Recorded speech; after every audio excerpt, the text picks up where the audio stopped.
you all so much for joining us for today's program. My name is Melissa Laureano, and I serve as the Programs Manager for the DC Preservation League. If you're new to DCPL, we are a citywide nonprofit founded in 1971 that is dedicated to preserving, protecting, and enhancing the historic built environment of Washington, DC. I'd like to first take a moment to acknowledge some of DCPL's top sponsors whose annual financial support helps underwrite public programs like this one today. They are the DC Commission on the Arts and Humanities, Denton's, Douglas Development Corporation, Antunovich Associates, Atlantic Refinishing and Restoration, Robert Benson Photography, Fire Blender Bell, Building Innovation Hub, Eden's, EHT Traceries, KCE Structural Engineers, and Quinn Evans. So thank you all very much. So with that, I am so excited to turn things over to our wonderful speakers today. And I would like to first introduce Parisa Norouzi, who is the co-founder and executive director of Empower DC. All right. Hey, everybody. How are you? Good to be with you today. Thank you, DC Preservation League, Melissa and Zach, especially for inviting us to share some information background about the historic Alexander Crummell School in the Ivy City community and the long journey and long effort on behalf of Ivy City residents to see this historic landmark restored and put back to use on behalf of the community. My name is Parisa Norouzi. I'm the director of Empower DC. And I have had the great pleasure of working alongside Ivy City residents now for 21 years on this journey. Not quite half my life, but close. People like Ms Freeman, who you're going to meet today, Ms Ann and Ms Brenda, and also Reverend Gayle Fisher-Stewart, who have worked on this effort through multiple phases. We won't even have time to talk about every single thing that has been part of this journey, but what I'm going to do is share a couple of slides to start, and bear with me while I click through where I need to be again. Here we go. And then I'm going to interview our three Crummell School alumna who are on the call today, Ms Ann, Ms Brenda, and Ms Freeman. And then we're going to hear from Reverend Gayle about the life and legacy of the namesake of the school, Reverend Alexander Crummell, as she will say. And we will then turn it over to Sabrina Rhodes, who is the Ivy City organizer for Empower DC, but also the elected ANC commissioner in Ivy City, and hear a little bit about what's happening right now with this fight and how folks can support. So with that, let me just show you a couple of slides. And let's see. So it says we won because we're going to share that we actually have made some headway on this long journey, thank goodness. And so you'll hear a little bit more about that. It's not over yet, but we have reached a great milestone with this journey. So first, introducing you to this fantastic building, the Alexander Crummell School, built in 1911 in the heart of the Ivy City community in DC's Ward 5, Northeast DC. It was designed by Snowden Ashford, the first municipal architect of the District of Columbia, who is known for his architecture of several school buildings, as well as a part of Eastern Market. And it was built as an elementary school serving Black children of the Ivy City neighborhood and neighboring sections of the Trinidad community. And we don't know the exact date of this photo, but this shows it at a time when it was really full of children. There were times when the school was actually overcrowded and at full enrollment. So going back, I mean, Ivy City, one of DC's most historic Black communities, founded in 1872, which means that we're actually celebrating the 150-year anniversary of Ivy City this year. And if you see on this historic map, you see how the streets of Ivy City were laid out, and surrounding it was fields. And, you know, it was almost remote at that time, right? It wasn't in the core of the city. Which really the border was like Florida Avenue at that time. It was really in the almost the suburbs of the city at that point. The National Fairgrounds was nearby. You see the Columbia Institution, that's what we call Gallaudet University now. You see Mount Olivet Cemetery. And so then you see this small residential community created for Black people, by Black people, at a time not long after emancipation, right? So it's extremely significant. I feel that the Ivy City community was created and founded and worked so hard over so many generations to ensure that the people of Ivy City had the basic needs met. They actually established the Citizens Association in 1911, the same year that Crummell School was built. And that was a major vehicle for advocacy for the community, fighting for things like paved roads, fighting for the school itself. There was actually a small Ivy City school, little wood frame building prior to the creation of Crummell School. Working to advocate for expanded resources for the school building as well as recreation resources. And because of Ms. Brenda, who you'll hear from soon, we had access to some documents from the Civic Association from the 40s and 50s. And what we saw in those documents was a lot of the same advocacy that the community is doing now to ensure that there's adequate recreation and green space for the neighborhood. So I'm going to show you now one of the letters, one of the documents that came from the archive that Ms. Brenda had found in her home, which had been the home of the leader of the Civic Association, Mr. Lewis Crow. It just, again, is one example of this long struggle that has taken place in Ivy City to ensure that they had adequate educational and recreational spaces. Another key aspect of the fight in Ivy City, and we can do a whole separate presentation on it, is the fight around environmental injustice. And so a lot of what we see in these documents also is opposition to proposals to change all the zoning to commercial in the area, opposition to the placement of a dump across the street from the school when it was full of children at one point. There was an attempt later to actually create a freeway that would have decimated several communities, including Ivy City. And still today we work to oppose things that are contributing to poor air quality and harm, things that are harming the health of residents.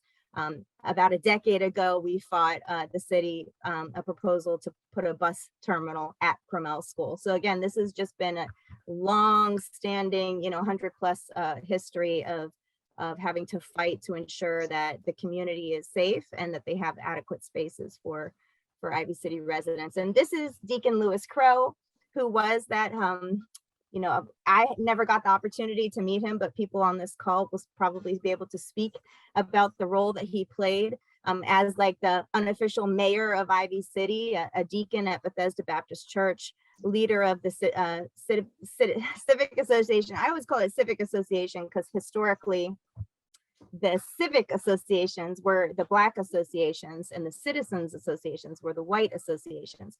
But I think in a sense of defiance, Ivy City actually named itself the Citizens Association. So I thought that was interesting. I didn't see any, documentation that explained exactly, but to me, it was an act of defiance to say, we're going to call ourselves whatever we want. This is a photo that one of the alumni provided to us. It shows that they had an active recreation program at Crummell School, and they even had Parks and Recreation providing some programming within the school. And I know our alumna will be able to speak to that. So just to give you a sense of the flavor and the soul of this place, this is an example of one of the classes. This looks like all girls in this classroom here. And then you see what happened with the school divesting of the neighborhood, really removing support, right? So the school was closed in the early 1970s. It was left vacant for decades, still today. So we're talking 40+ years that the building was vacant. This picture was taken around, I want to say about 2002. It showed it at a time when the community and the alumna were very concerned that the building was going to fall down or it was going to be demolished. And so an effort took place to gain historic landmark status for the school. And Ms. Freeman was an active part of that, and the alumna of the school, as well as the Civic Association at the time. And that's towards the beginning of when I started my journey with the community as well. And so in May, so I guess it's this month, right? May of 2002, we went before the Historic Preservation Review Board and won historic landmark status for the Alexander Crummell School. So I guess, Ms. Freeman, we're celebrating our 20th anniversary. I didn't realize that this month. We have to look up what day it was. And, you know, of course, at the time we were elated. We also thought that that would lead to some protection for the building. But unfortunately, that in and of itself, as I think a lot of people on this webinar know through your activism with preservation, does not secure a building. So we've since then continued to have to advocate for, you know, stabilization of the building, boarding up the windows, securing the roof that had holes in it, and of course for its actual renovation. So I want to just, let's see. And so I'm gonna take down my slides, and I'm gonna start talking to Ms. Freeman, Ms. Ann, and Ms. Brenda. But this is just a photo of some of the community members in this long journey of working to restore the Crummell School as a community center. That's the vision of the community, is to have this site reopened as a public site for community recreation, community uplift programs and services that serve the community, as well as green space, park space, which Ivy City currently lacks. So first, I would like to thank Ms. Freeman for joining us. Ms. Freeman, would you mind just introducing yourself real quick? I am a former alumna of Crummell School, and I think the last time I spoke about Crummell, I was speaking that I was born in North Carolina, and I had said, I think I need to say I was born in Ivy City, and I think I need to do that now because they can't find a birth certificate for me for North Carolina. So I'm going to Ivy City as my birthplace. I enjoyed going to school there, and our teachers were the very best, of course, and they set us up as the very best. So we were not allowed to say, you can't or I can't. It was always do better. And if you take one step, take two or three more, and then the next time you'll be much, much better off. But we enjoyed our time in Ivy City. It was very, very a pleasant place because everybody knew everybody. And so that way we sort of took to each other and helped each other. And I was hoping that it would be that way now with the kids. They need some place to play. And it's imperative that we keep on working to get that done. I did speak at a couple of months ago at the playground ceremony. And so I'm just hoping that that will keep on progressing and that obviously it will for those kids like it is all over DC. Yes, Ms. Freeman is referring to a small playground, basketball court and playground that we got open on the site just last year. And I'm going to show you some photos a little bit later of that. So we're starting, like, as we said at the beginning, starting to make progress, and getting our feet back on the site is a big part of that. Ms. Freeman, what grades did you attend Crummell?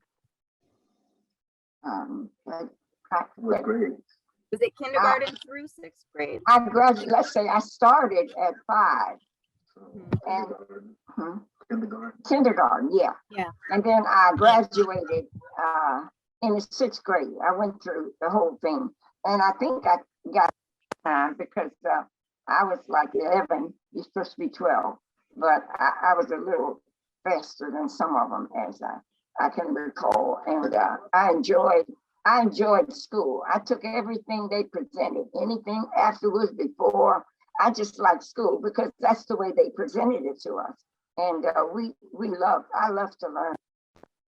We had to walk a long ways to the library, where, you know, the one that you have now. But we walked from Ivy City up there every day and did our homework, and not with a lot of music, but quietness. And I just enjoyed it. So I just want to underscore what you just said. You said that you would walk from Crummell School in Ivy City to the Northeast Branch Library, right? The one that's in, Yes. I don't know, what would you call that? Capitol Hill or Lincoln by Lincoln? Maryland Avenue, the one that you have. Maryland Avenue. Civic, Yeah. So that's a good long walk. That's a good long walk that you were taking. But that's why I can still walk today. Yes. Yeah. And Ms. Freeman, not to, I don't think you mind sharing what year, do you remember what year it was when you graduated sixth grade? 1936, no. I guess I was 11 years old, so that's, I add that up. Did you say it was in the 40s, right? All right, in the 40s, maybe 41. I graduated from, yes. Are there any memories that you want to share of either your friends or your teachers or activities that you did at Crummell? Well, I have some, I don't have any photos. Let me see if you can see this one. Can I show it to you? This young lady, I don't know whether you can see it or not. She's the one that went with me last week. That's Dorothy Epps. Ms. Epps. I sort of lost contact with her because it was a little fast for me. But do you remember this one? This is the one that we, does everybody see that? That's where we went and had it declared historic. That was the day, yes, of the Historic Preservation Review Board hearing. Ms. Freeman, how did you feel when we were successful in that? 20 years ago, how did you feel when we got it designated historic? I didn't. How did you feel when it was designated historic? And even explain it. We had worked so hard, everybody, even before I started working, everybody had been working so hard, and it was just, I can't find the word right now, but it was really, well, it was a surprise because we had only, I had only contested, spoken once, and the whole board seemed to be in, you know, and I wanted to say cahoots, that's not the word, because now I can't think of the words I want to use. This brain doesn't work with the other one I had, so you have to forgive me. But anyway, I had no idea that they were going to do that day. We were just, and we had all the news people around us, and a lot of the people that went to Ivy City, Crummell, were there, and it was just it was glorious time. Oh, it was beautiful. Yeah, one of the alumna, Miss Romaine Thomas, was on the board at that time. She was on the Historic Preservation Review Board. So I think she also helped advocate for that success. So that was good. And Ms. Freeman mentioned the people who had been working, you know, even before she got involved, before I got involved. Mr. R.V. Parks, who has passed on, but he was the head of the Civic Association. He's the person who brought me into Ivy City, and then I got to meet Ms. Freeman and so many other people. So it's been a beautiful journey. Ms. Freeman, I'm so excited that you're going to get to see this school reopened and renovated, because that's, you know, in the next couple of years, what's going to happen. What's your hope for the future of it? What do you want to see when it's reopened? I don't know. I certainly wouldn't changed, but we got to get some kind of way to give these who have worked so hard the not the glory, but the give them the honor they really deserve, because they really have worked very hard along with all of us, and it was such a pleasant work because journey, because nobody was, everybody loving and helpful, and no one saying, well, I did this and it was a communion thing. And it was just beautiful. I enjoyed every minute of it, every minute. Yeah. So much, Ms. Freeman. I want to invite Ms. Ann and Ms. Brenda to share as well. If you could each introduce yourselves. Ms. Ann and Ms. Brenda live in Ivy City still today. They've lived there for many years and raised children there, but they themselves attended Crummell. So can you share with us first, Ms. Ann and Ms. Brenda, what grade did you attend Crummell? Did you go all the way through, or what grades were you there? Well, I'm Ms. Brenda, and I went from 3rd to 6th. Okay. In Ivy City in 75. I guess I was exiting Crummell in 79. I mean 69. 69, okay. 65, okay. Yeah, okay. Great. I'm Miss Ann. I went from kindergarten all the way to the 6th grade. Wow. Great. So I would love for you each to share a memory or two of being a student at Crummell. Maybe your friends or your teachers or something that you all did there. Okay. I remember all my teachers but one. I remember my 3rd grade teacher, Miss Gaddy. I don't remember my 4th grade teacher. I remember my 5th grade teacher, Mr. Thompson, and my 6th grade teacher, Miss Bowie. And I can also remember when we couldn't even wear pants to school. Only time we wore pants was the white shirt and the blue pants, shorts for gym. Yes, I remember. I don't know why I can't remember. Maybe 4th grade wasn't that great. But I remember all the rest of my teachers. Well, I can't piggyback on what she said because I don't remember any of my teachers. I just know the activities we did, and we used to have to do plays in the hallway because we didn't have a gym or anything, but it was fun. They made it fun. Wonderful. So when Crummell was open, I mean, you all still live in Ivy City, just steps really from Crummell, really close by. When it was open, what did it mean to Ivy City? Did it have a special purpose other than just being a school? What was special about Crummell? Recreation. Yes, we used to, Mr. Crow used to have Halloween parties for us.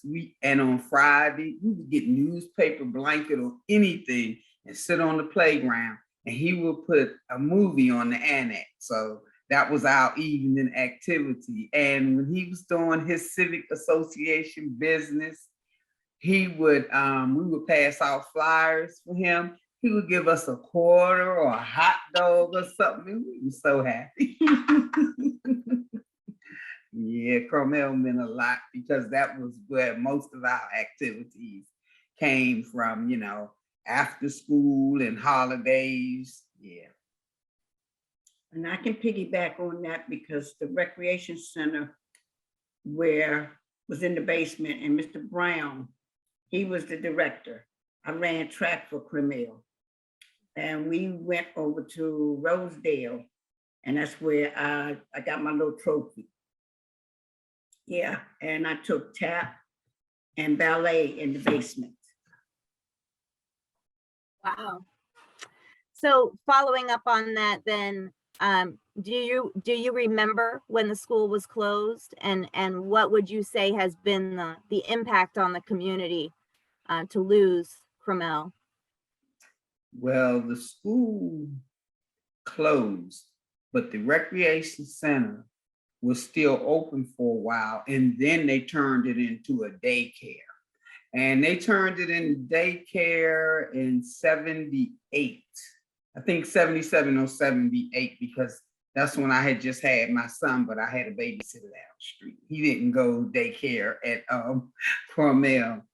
But for it to close up, everything got boring. We had another association and to come in And, you know, they did things for the neighborhood. And eventually, I don't know if funding went out or what, but it was, what was her name? Carlos and Joyce. They ran something over there in the annex. I can remember renting it out, and not renting it out, spending $10 to rent out the part of it. And I had my 25th birthday party in the annex. Yeah, but to see it go like that, it was an eyesore for the neighborhood kids, nothing to do. It was terrible. After, you know, and the way it looked, and I was surprised we didn't find nobody over there deceased. It was terrible. And when I seen that picture, it kind of like took me back. You know, that picture with them broken windows and all that, that was heartbreaking, because, you know, I've been on this block and I'm seeing it. Facing it. Yeah, you can see it right on your out your window. Yeah. Mm-hmm. So now it looks good, but it's gonna look better. When I seen them put that roof on, I was like, all right, here we go. Progress. Just putting that white, you know, cloth up there to stop the precipitation and stuff from coming in. I felt I had hope then.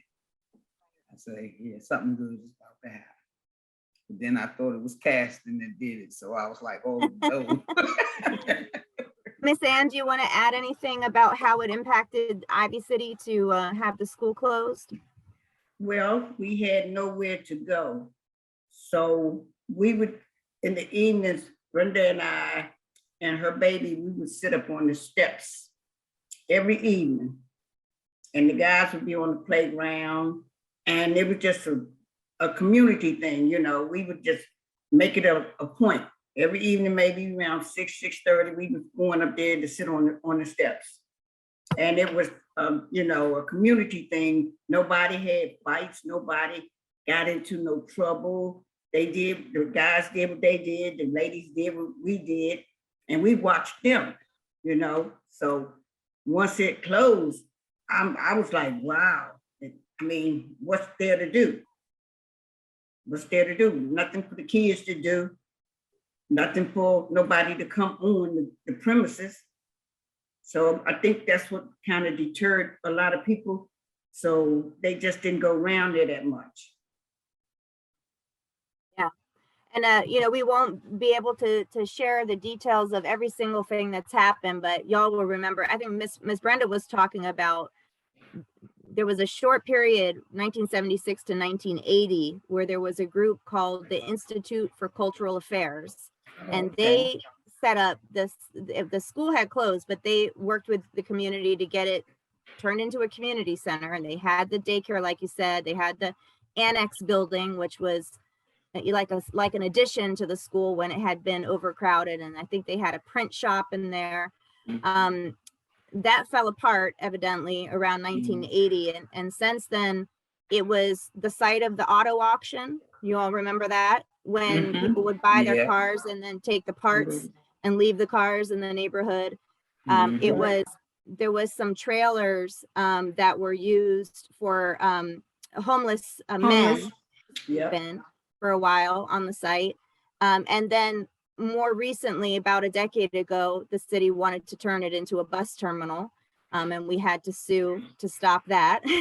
And then the most recent fight was the mayor wanting to turn it into mostly high-priced condos or apartments, and us finally fighting that. So it has been a long journey. And just last year, we were able to get the mayor, Mayor Bowser, to agree to turn Crummell into a community center and put $20 million in the budget to start the renovation.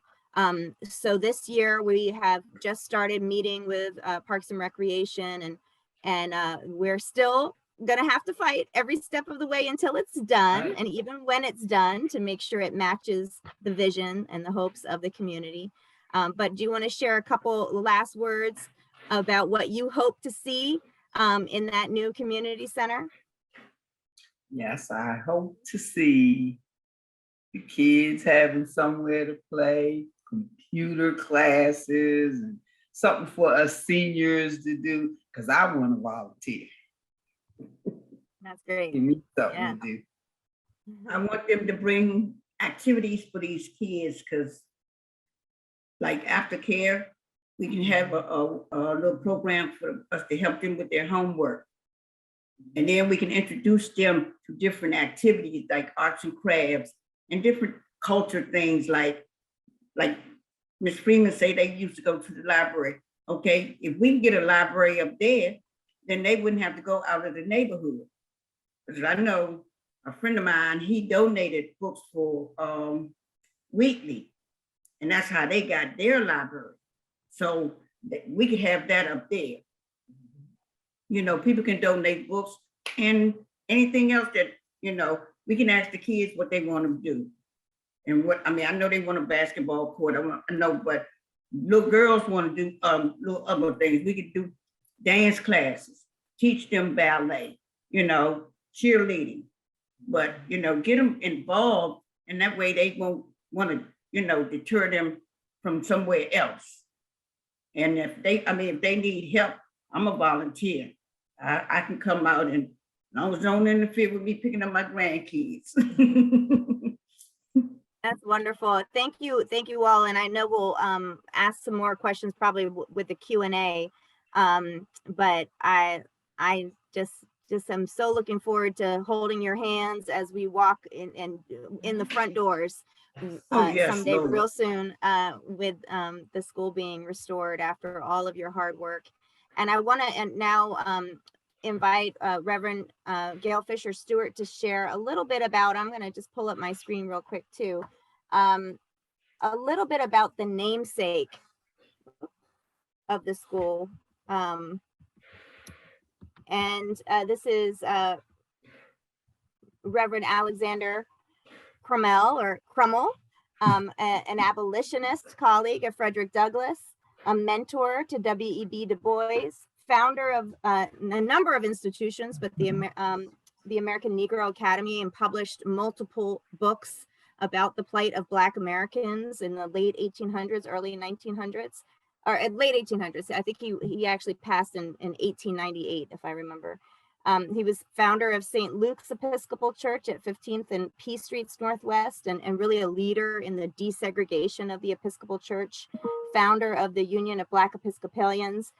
And he is credited as the father of Pan-Africanism, and influencer of Marcus Garvey and others on Pan-African thought. So I wanted to just share that so that you could see this picture of this man, and also the church behind him. That is St. Luke's Episcopal Church that Reverend Gayle actually led until just recently. So I would love, Reverend Gayle, for you to just share a little more with us about what is the significance that Ivy City chose this man, this abolitionist, as the namesake for their school, and what is his legacy that we should seek to uplift through this school building. Thank you, Parisa, and thanks for all you have done and continue to do. And thank you to Sabrina and Ms. Ann and Ms. Brenda and Ms. Freeman and all the residents of Ivy City, some who have long and deep roots in the community, which, as we heard from Parisa, was founded for Black people. I want to thank all of you for your untiring efforts to ensure that the history of Black people and Black communities in Washington, D.C. are not erased. And I'm so excited to be part of this effort. And as Parisa said, before I retired in December, I served as pastor of St. Luke's Episcopal Church, which is still there at 15th and P Streets Northwest. It was the first Black church in the Diocese of Washington that was independently designed, financed, and constructed and opened in 1879. It was the dream of the Reverend Dr. Alexander, I have to start saying it like you all do, Crummell. And Crummell School is the only public school named for a Black Episcopal priest in our diocese in Washington, D.C. So there is a strong connection to the school. The Reverend Dr. Crummell was born in 1819 into a family that was committed to anti-slavery and education, and he could trace his family back to African royalty. He was educated in American schools, and he attended one school in New Hampshire. And of course, the number of Blacks in New Hampshire was like, trying to find hen's teeth.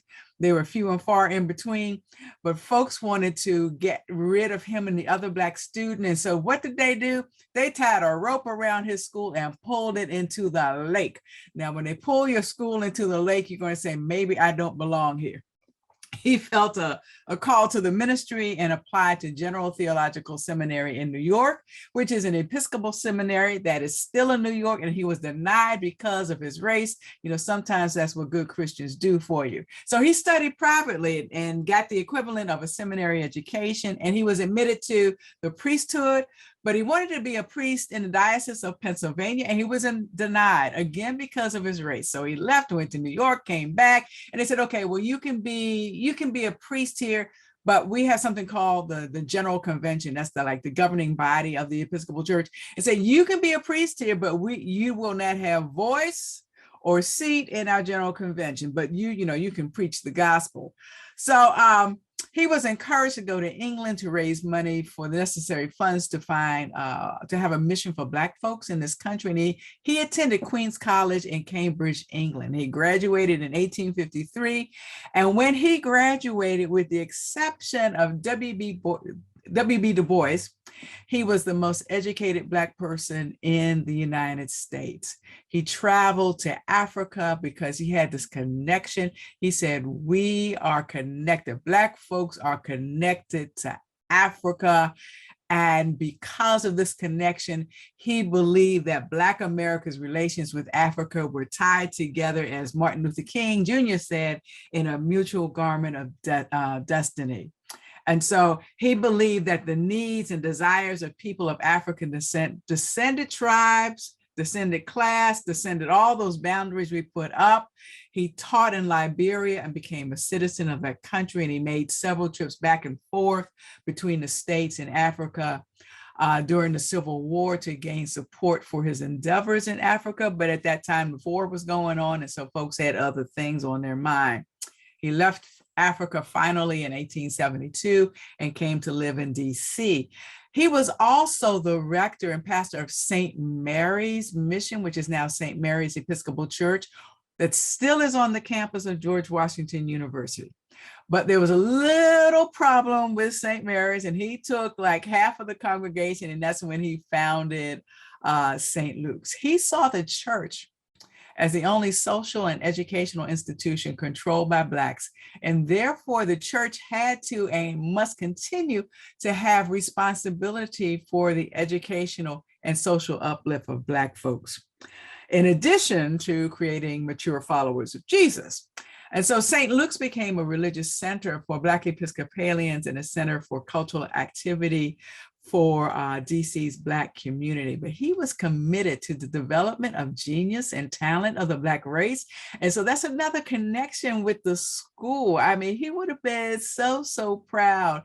He did found the American Negro Academy in 1897. And some of the members of this academy were W.B. Du Bois, Archibald and Francis Grimke, got a school named for them, Kelly Miller, and Paul Laurence Dunbar. We all had schools with those names. He was a pioneer in the establishment of the Black tradition of scholarship, which was carried on by Carter G. Woodson through the establishment of the Association for the Study of Negro Life and History in 1915. He died in 1898, and 5 years later, in 1903, W.B. Du Bois dedicated an entire chapter to him in the book Souls of Black Folk.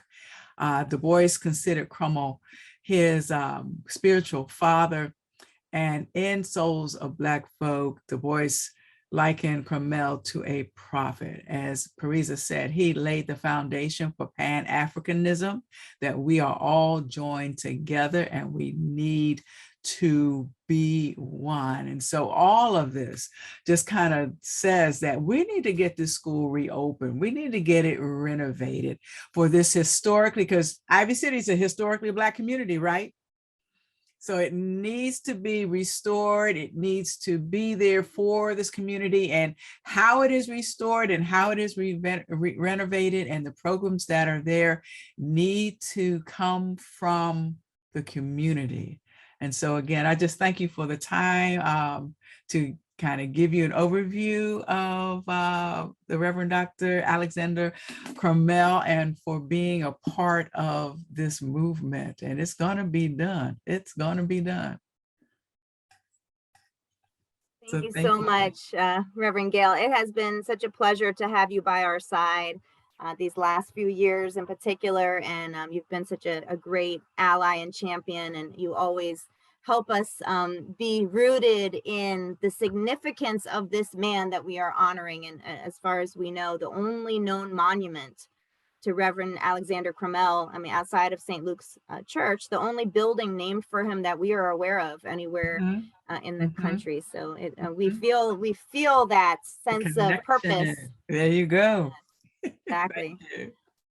And I want to have Sabrina come in now. Sabrina Rhodes, I mentioned earlier, the ANC commissioner for Ivy City, a resident in Ivy City, as well as an organizer with Empower DC. And I wonder, Sabrina, we have 2 videos to share, a short, tiny little video of a kids march that we did, I think it's 2 summers ago, and also a music video produced by some of the young guys in the neighborhood about, I think it was around 2016. It's been a few years now. But can you talk a little bit about where we are now in this fight and the role of youth in the neighborhood, if you can? Sure. Hello, everyone. Like Parisa said, I'm Sebrena Rhodes, an organizer with Empower DC and ANC commissioner here in Ivy City. Where we are now, we're working with Parks and Rec and the Department of General Services. We did, as was mentioned earlier, we won the $20 million to renovate the school. We have a long fight because we're going to need more money to renovate the grounds surrounding the school. The school sits on 2 acres right in the center of Ivy City. So the $20 million is definitely not enough for the school and the grounds. We want amenities and programs inside the school as well as the surrounding grounds around the school. So Parks and Rec will be engaging with the community. We're going to have our youth. We already have lists that the youth has given us of what they want on the site and inside the school. So we're going to make sure that their wishes are met. We have youth leaders that are very, very, their voices are loud and we are listening. So every action that we take for the Crummell School is being led by the youth here in Ivy City. We will be engaging with these agencies because we demand that they work with the community and the community do the planning for our neighborhood and for the Crummell School. So I'm beating them up constantly. I'm staying on them constantly. So trust and believe everything that will happen at Crummell will be directed by the youth of Ivy City, also the residents, the longstanding residents of Ivy City. So right now we have 2 full-size basketball courts and a playground. Last year around Memorial Day was the first time the community was able to set foot on the Crummell site for many, many years, which was a really good treat. Like, it was just awesome just to see. It's massive. You all have to come. It's massive. We look like ants on the property. And they were able to play basketball and they're able to utilize it every day, but we need more and more amenities. The children are asking for a pool. So we're going to try to get the pool there.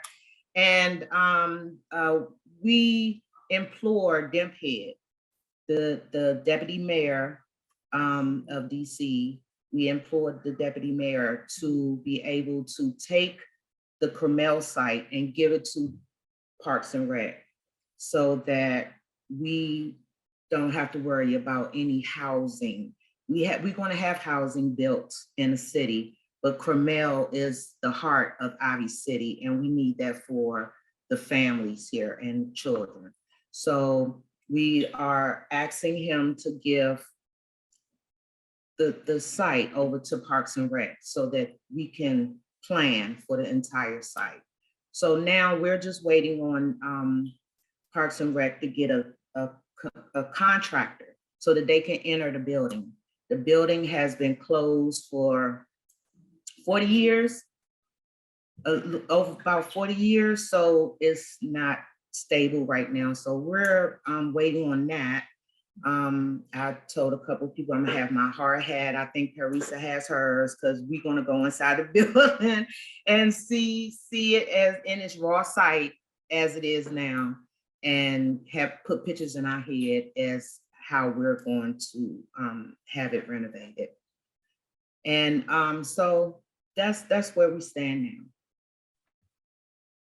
So Sabrina, I'm gonna play this very short, it's only a 1.5-minute video of the Kids March. This was a march that we did summer of 2020. So it was prior to the win. It was one of the steps in the process, and partially as a result of this movement, then, you know, the work around this march and the press around it and the advocacy around it, testifying at every single hearing we could do, et cetera. We got the initial small amount of money, about $1.5 million or maybe less than that, to do the basketball courts and the playground that are there now.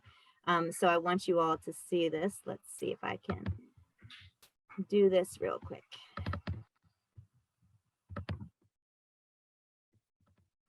What do we want? A wreck. When do we want it? Now. What do we want? A wreck. When do we want it? Now. All right.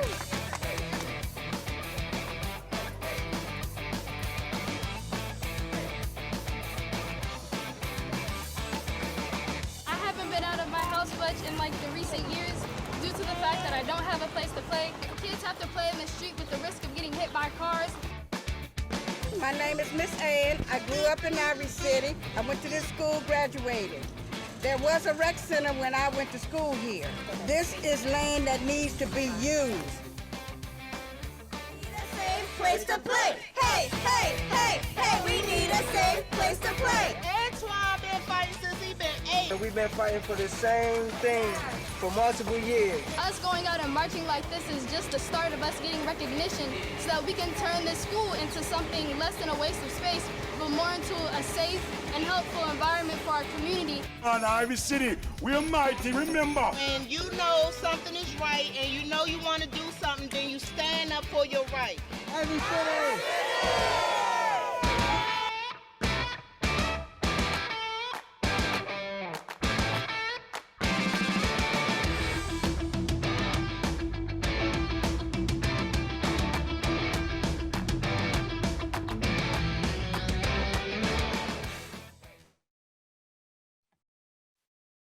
That is a great video of one of our one moment in this long journey, and I want to share one more. This one is about 5 minutes long, so it's a little longer, but this was another phase of our journey from 2016, just after we fought the bus terminal that was, and we prevented that.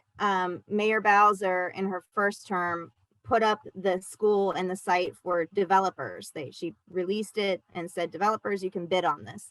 And at that time, we formed a group in the neighborhood of young people who they were employed with Empower DC for a year and paid for their work.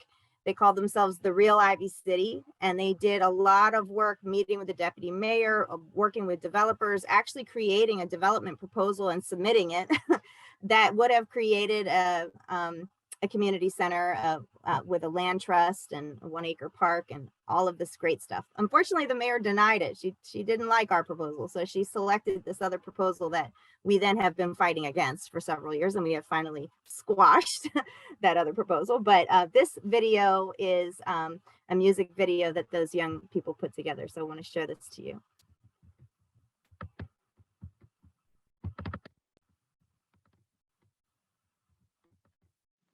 I've been living in Ivy City, I could pretty much say all my life. I grew up there. I always been there. I haven't necessarily had an address there all the time. My grandmother lived there. Basically, Ivy City taught me how to handle responsible actions and how to go about things the right way. Yeah, Ivy City, it's right off of West Virginia Avenue. It's right there by YSC, the Lord Youth Detention Center. I feel something for Ivy City. Like if I go somewhere else, there's no love for it. But it's like Ivy City, it's like home. It's like everything good when you're around in the city. Can't really explain. It's like a friendly environment. It's like, yeah, it's welcome. And I see the old heads on the block, I just think like, I don't want to be like them. And it's like, I'm a dark person a little bit. So in my mind, I'm thinking like, when they die, who gonna remember? Like, you ain't remember for nothing. I mean, cool, you had a little bit of money, but what's that at the end of the day? Like, I'm trying to be remembered for something positive at the end of the day, not something your family could really speak on and be proud of you when you dead and gone, not something they don't really hardly want to talk about or something they even ashamed to have your name even reference to that. So that's all. We believe unequivocally that these young people from Ivy City, a poor black neighborhood in Northeast DC, know more about how to solve their community's most pressing challenges than all the professors at Georgetown, than the mayor of the District of Columbia, than any of us in this nation if we allow them to exercise leadership themselves. We the people of Ivy City, got my bros when we were a young committee. Tell the government stop playing us 50. We live from the stoop, so I know you hear me. Ivy City, we really proud. We come from the slum, this is our lifestyle. Stay up on the streets cause they wild. Closed mouth don't get fed, so we saying it loud. Ivy City need a rack. Ivy City need a rack. Ivy City need a rack. Crummell 6 dead with much neglect. So to serve and protect might as well be a wreck. Ivy City need a rack. Ivy City need a rack. Ivy City need a rack. Crummell 6 dead and much neglect. So to serve and protect might as well be a wreck.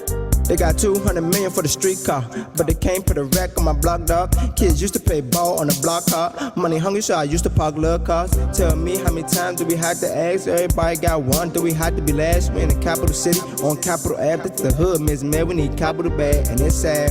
But the real Ivy City here to take you to task. We don't care if you mad, we gonna put you on blast. How you like that? I lost my brother to these Ivy City streets, just trying to be the best that I could be.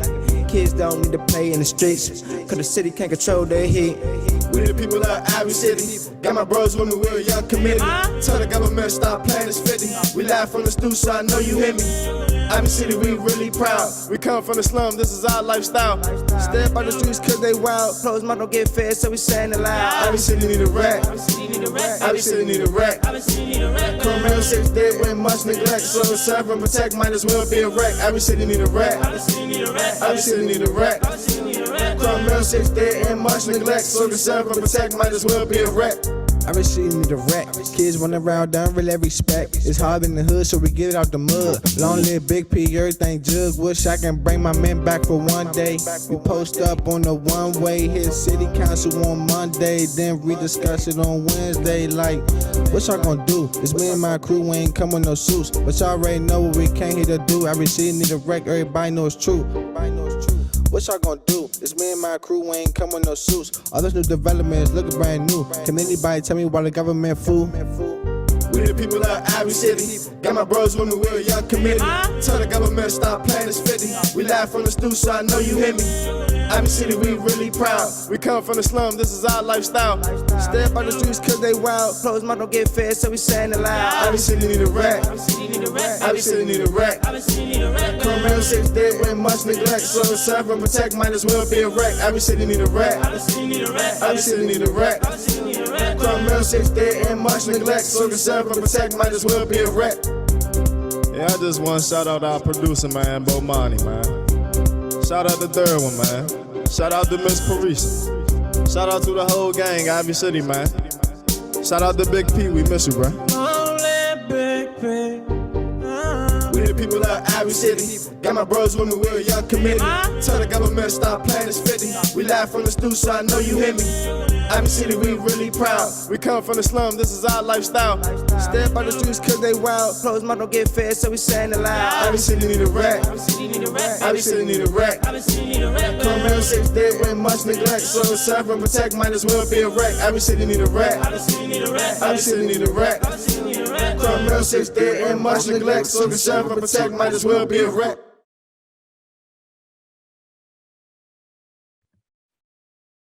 That's real emotional for us for a number of reasons. One is that you know, it's amazing to see in the 21 years that I've been able to work with the community on this.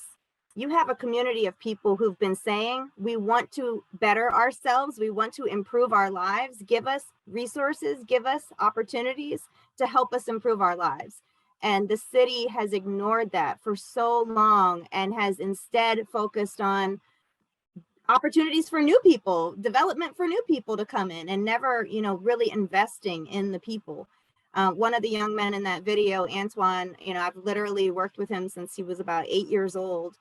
He's 24 now. He's got his own son. His older brother, Percy, who you saw at the end there, worked with us when he was a young kid as well, and unfortunately was killed in the neighborhood. And I think it was 2019, or no, I'm sorry, 2015. And that is part of what led to us hiring all the young people the following year to kind of pull them under our wings a little bit more. But this is not just a building, you know, and I think that's the point of this. Like, yes, we care about historic preservation, we care about the structure, but it's important because what it represents, what it means to people, what it can, how it has served the community and how it should be serving the community. So I thank you all for being here to hear about this, and I welcome questions, comments, discussion, and please, you know, direct them to anybody here, to Ms. Freeman and Ms. Ann, Ms. Brenda, and Reverend Gayle, etc. Thank you. And I think Zach's going to take it over now. Yeah, thank you so much. That was really wonderful, and I learned so much, and it's so inspiring. And I just love the grassroots activism that's been around this whole project. And just on that topic, I just want to ask you about, Parisa, you mentioned it's been like a really long journey, and you mentioned like the auto auction and the bus terminal and the luxury condos.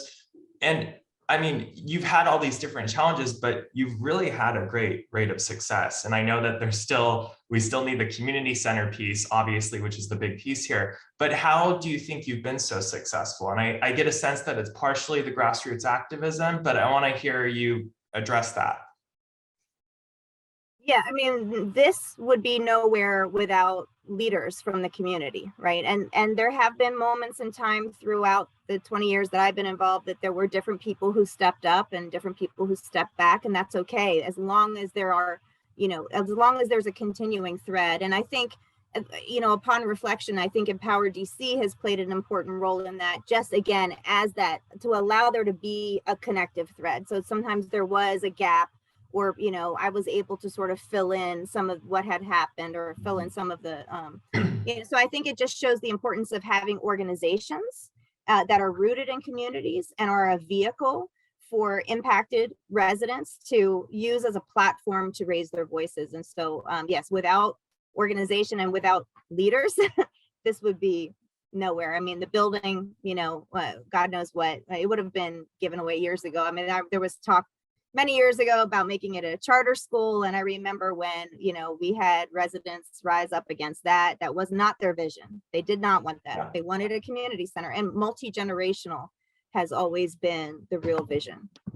Yeah, absolutely. And I liked what you said too about the historic preservation piece, because yes, of course, an organization like DCPL cares about the buildings, but you realize with a building like the Crummell School, without the community, without the people, it's really not that interesting of a property. It's the people that make it such an amazing property and bring so much life to it. And going along with that preservation piece, because I didn't realize this was the 20th anniversary. So when you said that, I thought that was exciting that we happened to, I don't know, it's like the stars aligned. We were like, let's have a program, and it was the 20th anniversary. And I looked it up. So it was on May 23rd, 2002. That it was added to the DC inventory. And then in July of 2003, it was added to the National Register, which is something I don't think we've mentioned here, that this is also in the National Inventory of Landmarked Properties. But as I said to Parisa and Sabrina a few weeks ago, this property also encapsulates that just because something's landmarked, that does not mean the fight is over. And, you know, we're now 20 years past the landmarking, and everyone's still fighting for this property. And that's why we wanted to spotlight it today. And there was another question I had. You mentioned in passing environmental justice, and I would like you to just speak a little bit more to this. Maybe some of the audience isn't familiar with this term, and what does it mean to you and to the Ivy City community? Sure. Yeah. I mean, well, environmental justice is the concept that based on race, people have been discriminated against in ways that impact our health. You know, so a key example of this is the siting of industrial polluting sites concentrated in Black communities. And I'll say just last week, we had actually a walk in Ivy City with representatives of EPA and Department of Environment raising up these issues. And I have a little, let me pull this up real quick just to show you guys. This is, let's see, how do I make it? Oh yeah, here we go. This is a couple of facts about environmental justice in Ivy City. And let me just sort of, let's see if I can zoom in. Well, okay, so just to point out on this triangle here, this shows you that there's no tree cover in Ivy City, right?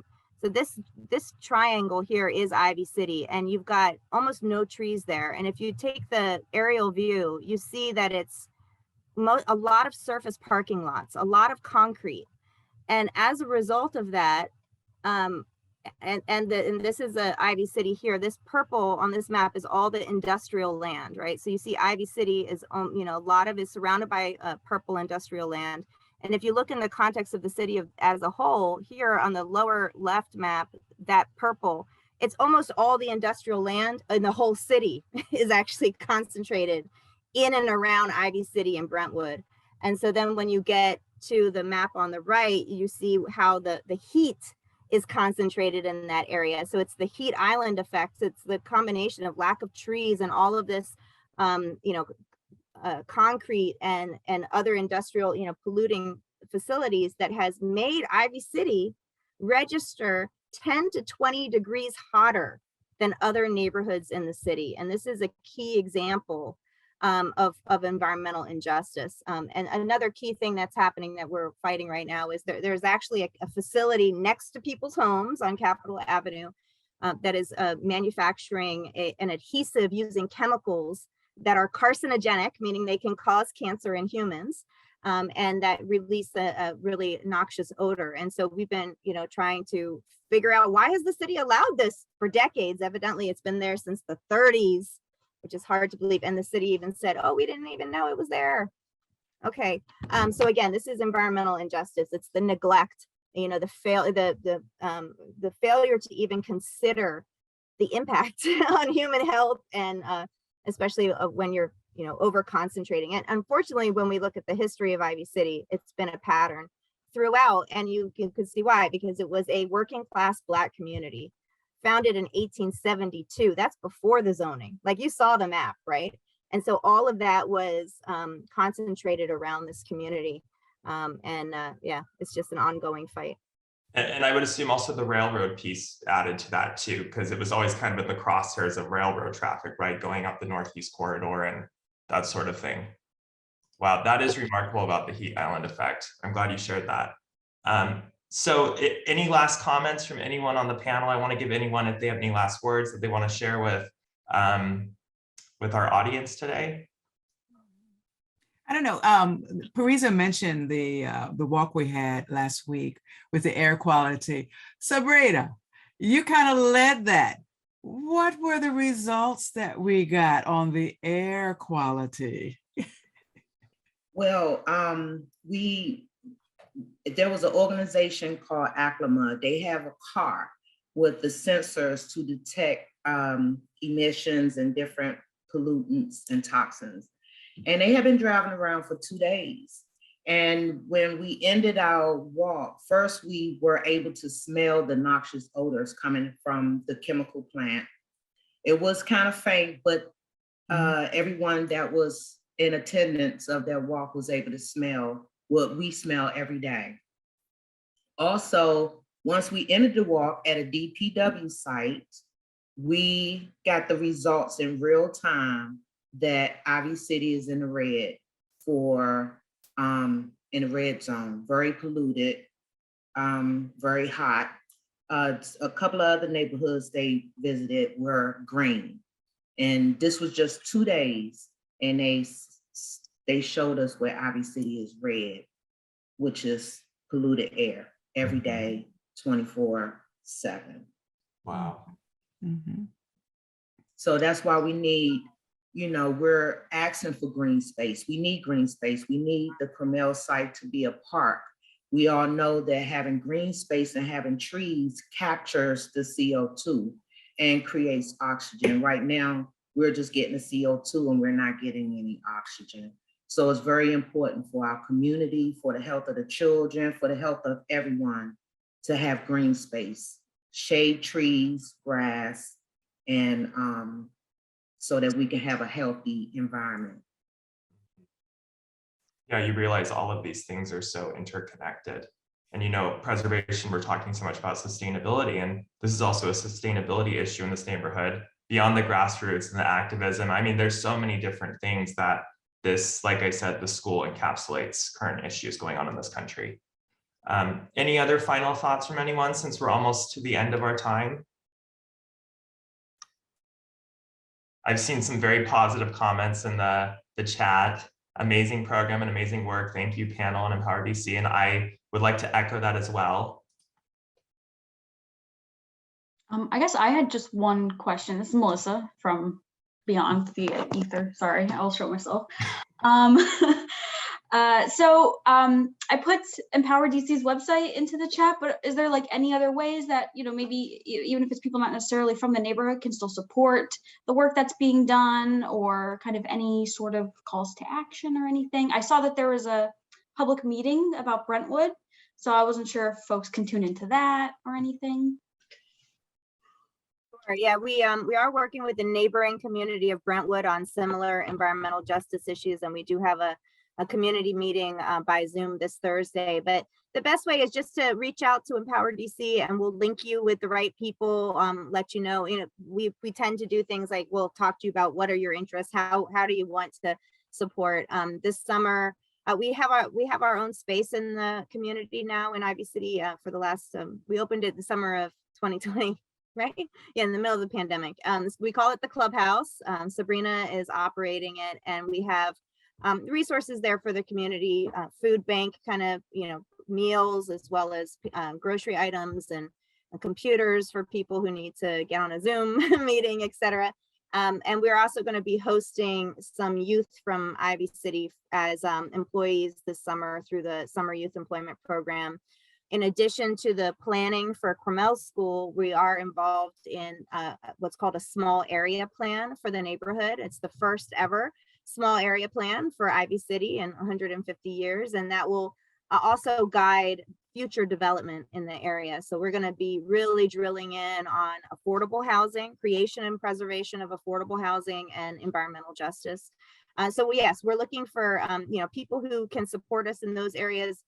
It's going to be a real grassroots effort, a lot of door-to-door work. But if you have expertise also in planning, zoning, housing, these are all things that we are tackling. So we welcome you to reach out. I can just put, my email, of course, on our website. Our contact information is there, and social media is also a good way to reach out. Yeah, thank you for mentioning that. And of course, you can always reach out to DCPL as well, and we'll connect you with Parisa and her team. I just want to say one more thing in closing that I forgot to mention is that DCPL is currently revising our most endangered places list, which we will be releasing in the next several weeks. In the meantime, we've been focusing on 3 properties this year. One of them is the Crummell School. Another one is the DC Recorder of Deeds building, which is down in Judiciary Square at 6th and D Street Northwest, and the Sherwood Farmhouse up on the former campus of the Howard University Divinity School. And, the 2 things in common here are Recorder of Deeds and the Crummell School. They're DC government properties.